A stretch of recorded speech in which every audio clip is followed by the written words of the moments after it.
Good news or bad news nga ba ang ating dito mababalitaan patungkol na nga dito kay LeBron James sa kanyang natamong growing injury? Ano na kaya ang lagay dito kay LBJ? Pero bago muna yun ay silipin muna natin itong isang video clip na kung saan ay meron dito nagkagulo ng mga fans kahapon sa laban ng Denver Nuggets at LA Lakers. After ng kanilang ditong game ay ito na ang nangyari. Panoorin natin to.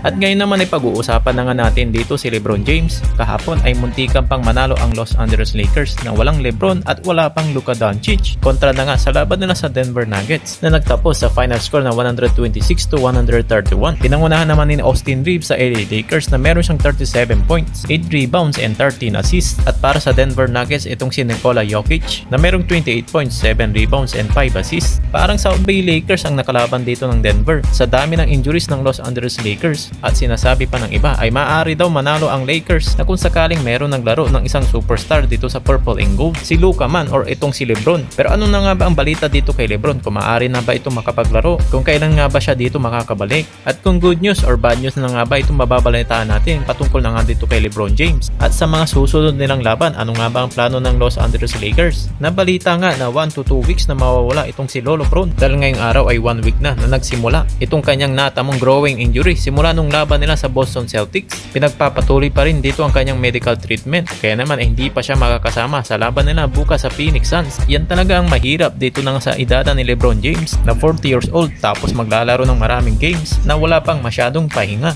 Naka 58 games itong si LeBron James sa 65 games ng Lakers ngayong season. At sa latest update na nga dito ni Shams Charania ay baka nga another 1 week pang mawawala itong si LeBron. Kaya naman ay tumpak itong sinasabing nilang nakaraang linggo na 1 to 2 weeks na mawawala itong si LeBron James. At panoorin nyo itong mga sinabi ni Shams Charania patungkol na nga dito sa update ni LeBron James.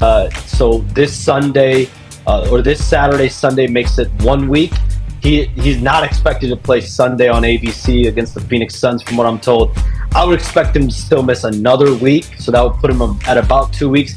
And yeah, I mean, LeBron James knows his body better than anyone else. Sayang lang kung hindi pa makakapaglaro itong si LeBron James sa darating na laban nila sa Milwaukee Bucks at Denver Nuggets. Mas okay na rin kung ipapahinga muna itong si LeBron James at gawan muna dito ng paraan nitong si Luka Doncic at Austin Reeves. At isama mo na rin dito ang kanilang rookie na si Dalton Knecht na magandang pinakita sa laban nila sa Denver Nuggets na tingin ko ay kakayanin na nila kaysa naman napilitin itong si LeBron James na hanggang sa magbugbog itong kanyang growing injury na alam naman natin na mas kinakailangan siya sa darating na playoffs.